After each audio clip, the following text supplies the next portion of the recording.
Hello everybody and welcome back to the Prince of Persia 2008 walkthrough. We've healed all of the fertile grounds so far, well, pretty much it's all of them, and it's time for us to finally take on the warrior in his final area. But to get there obviously we have to do our platforming challenge, which is actually rather difficult. Largely because there's lots of very fast moving motions that you've got to make with the Breath of All Mars to be able to get anywhere successfully.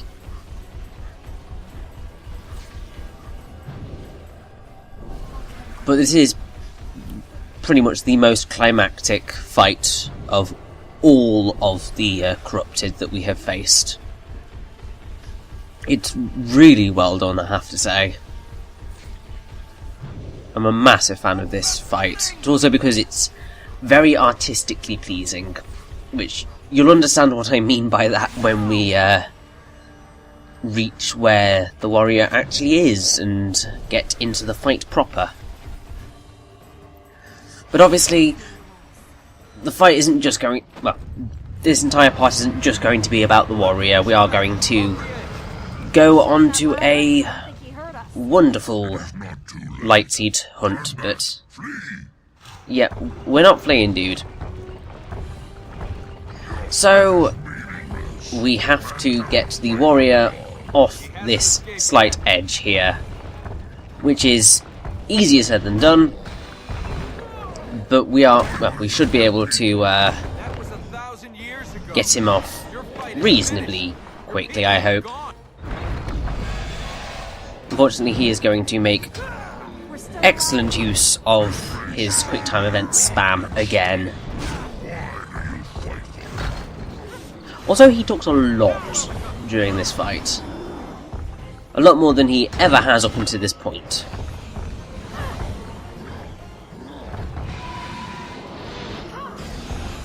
So, let's get him off this edge.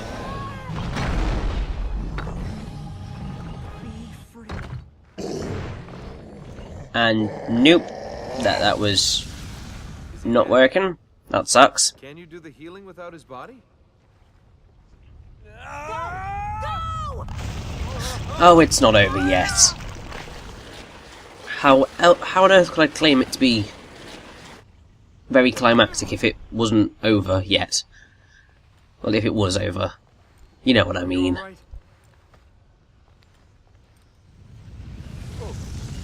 Here we go, this is what I mean.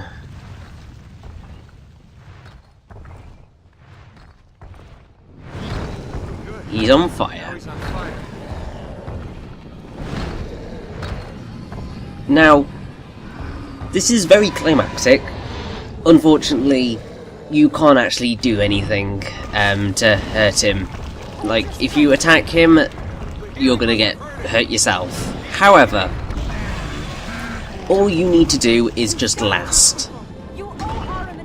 He just needs to burn, because the burning is what's killing him right now. But I really love the art direction in this fight, because the kind of real dark edge that it's got is just really cool. Especially because the light is coming from the warrior's burning body. It just looks really cool. Doesn't make much sense kind of in the grand scheme of things, but it's an artistic bit of genius, so I am perfectly fine with looking past the slight flaw in the logic of how on earth it's gotten so dark so quickly.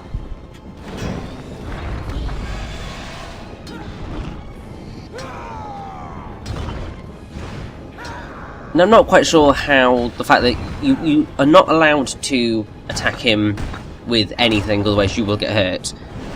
But when you go into the quick time events, you can just still be touching him and you don't get hurt. It's a bit odd, but it happens.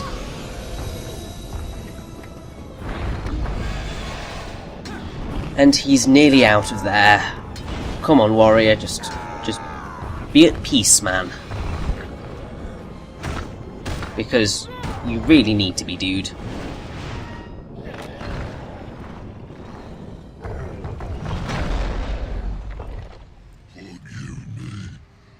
Forgive my people. They will forgive you.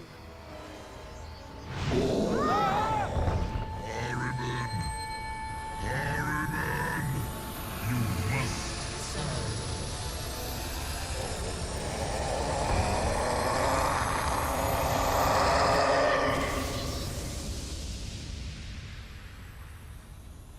And there we go. The warrior is defeated. Elika.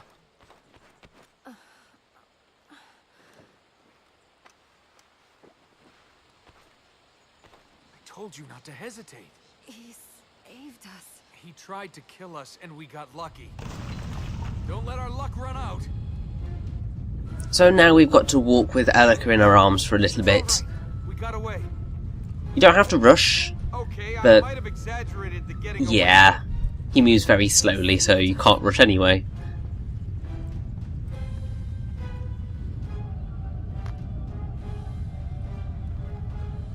He tried to kill us. And if we don't move, he'll succeed.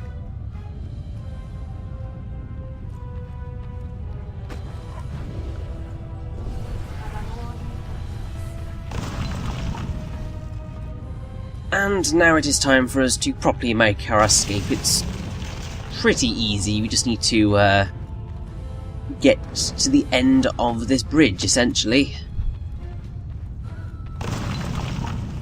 Here. And after that, we will be done, essentially.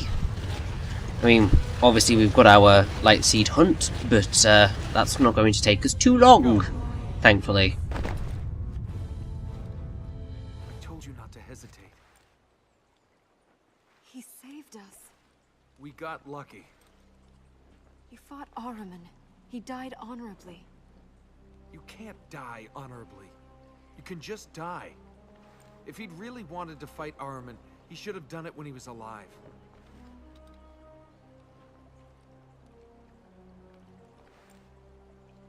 Shall we go on? We have healed the lands. The fertile grounds feed the temple once more. We still need to go back to the temple, though. There are fertile grounds there that channel the energy. There should be a way to climb the tree shrine and reach them. Then Ahriman will be trapped. I thought Ahriman was in the tree shrine. Great. That look again. I'm sorry I got you into this. You didn't. A donkey did. A donkey, a god, a sandstorm. But I'm here now, so let's finish this, then decide what happens next. So, After all this, It- it comes down to the next indeed few. it does, although This is going to by keep one few strange story to it's tell. more like Go the with what I next got.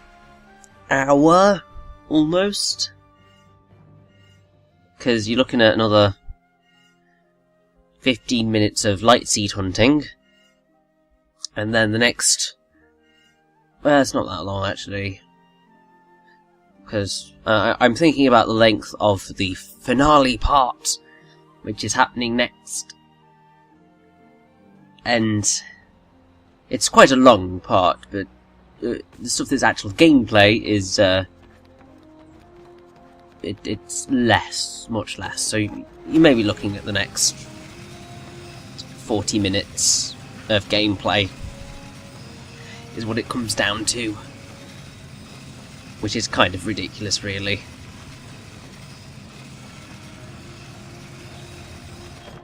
But yes, basically what I'm going to be doing right now is zipping around all of the fertile grounds in which we didn't collect all of the light seeds and picking them up, because I want that wonderful 1000 just sitting there at the top left of my screen. Totally for bragging rights. And that's kind of the only reason why. But also to obviously show off where they all are, because if you want to get them yourself, you might want a little bit of help. You don't really need it, to be honest, because obviously a lot of these are very, very easy to spot, but it also gives us just a chance to chill and relax before we head into the end of the game. and get to the really interesting stuff. Now, as we are running through here, it's probably not the most fitting place to talk about this. That would be the next part, but seeing as I want to discuss some slightly different things, at that point I would prefer to mention this now. But Ahriman has 2 voice actors, which is, you've got the male voice and the female voice. It's slightly disconcerting the way it works, but it's effective. So the voice actors for Ahriman are Catherine Kidd and Kwesi Songwe. I think I horribly mispronounced that, but there's not a lot I can do. So, Catherine Kidd hasn't been in a whole lot. She was a character called Lenny in something called Jack and Ella. She was in a TV movie called The Wandering Eye. She's the voice of Netanya Keitner in Deus Ex Human Revolution The Missing Link DLC. And she was Emily Carr in an episode of Extraordinary Canadians. And that's about all of her credits. I mean, she's also the narrator in a documentary called She Got Game, but that is it. Kwesi Songwe has been in more, but mostly in kind of small roles. So he is Fixer Bossman in Watch Dogs. I don't know how big a role that character is. He is an African man in Assassin's Creed 4 Black Flag Freedom Cry, but also Anto in Assassin's Creed 4 Black Flag. He's done voices in Far Cry 3 and Far Cry 2. He's Baptiste in Assassin's Creed 3 Liberation. He's coached John in a TV series called Blue Mountain State. And yeah, he's also a Persian in 300.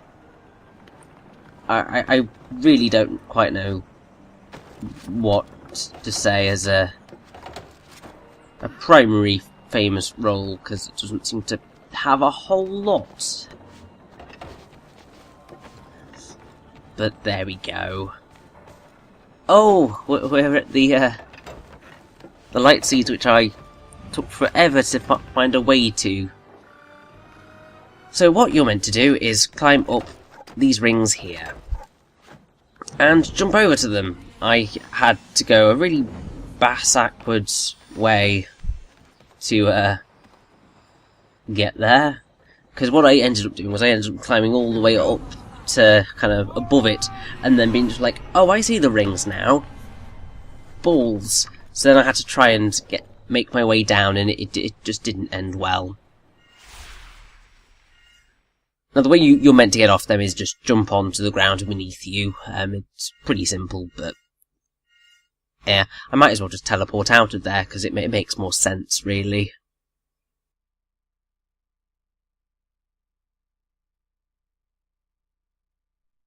So, we are really coming down to the end now.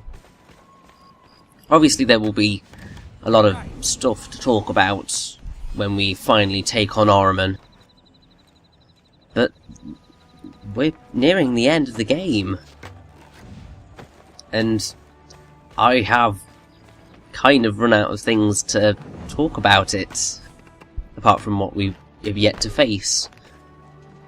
So, I mean, I guess I should probably just say that I do like this game despite its flaws, and despite the fact that I know that a lot of people find it dull and a poor Prince of Persia game, but it's fun and relaxing. And I like this type of game every now and again. It's just kind of the way my brain works. As I think I've said before, it's the same reason why I like the likes of Kirby's Epic Yarn, sometimes you just want a game where you just kind of just play through it and just relax and have fun. And this game kind of fits that for me.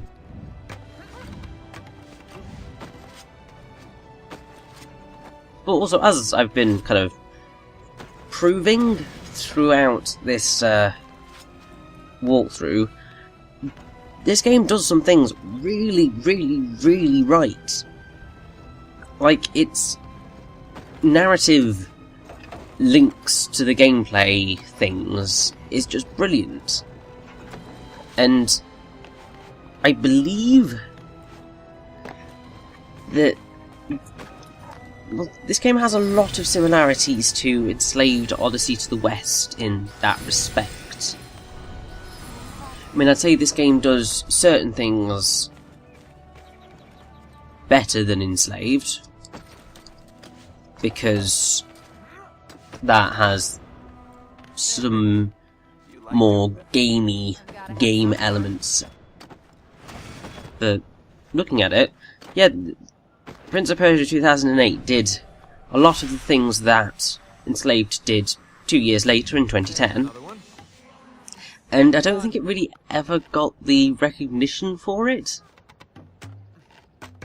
So, like, it created a relationship between two characters that you grew to love, and did it just through having the characters talk to each other.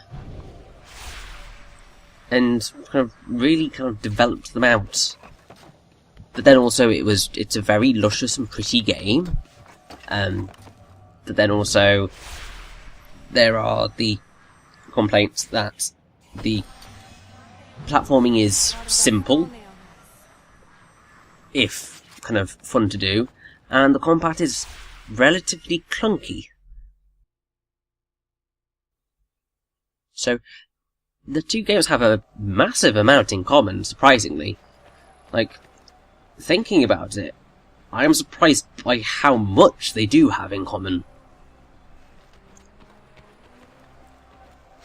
And as much as I think that Enslaved is an equally impressive game in well, a more impressive game in a number of respects, it kind of makes me think, did the team at Ninja Theory see Prince of Persia 2008 and decide they wanted to kind of use certain elements? I mean, I'm probably certainly doing a disservice to the team at Ninja Theory, but it does make you question certain things.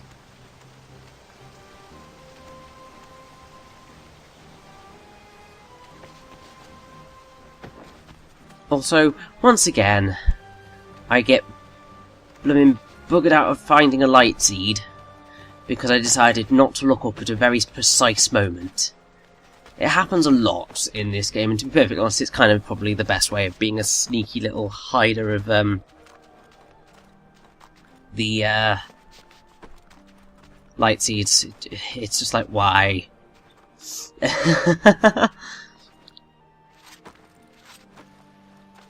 It's kind of playing on the slight thing of the Insomniac method of hiding things right behind you at the start. It's hiding it somewhere where you just don't think to look. Which is both a very clever thing to do, but also slightly mean. Which is just slightly insane, really. But, I think, oh no, just got a little bit over 5 to go.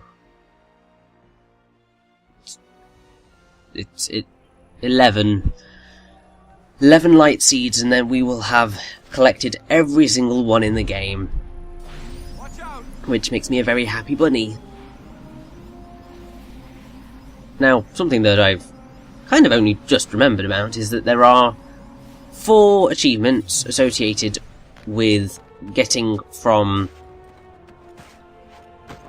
one fertile ground to the other on the opposite side. So, like, going from the fertile ground in the Sun Temple to the fertile ground in the windmills, and it's the same kind of top and bottom fertile grounds in every single area. So, the Ruined Citadel, the Vale, the Palaces, Royal Palace, and the City of Light. And they all have different times between getting them. I mean, it's generally, I think, between 5 and, well, between 4 and 7 minutes is the general gist of how long you have to get to places.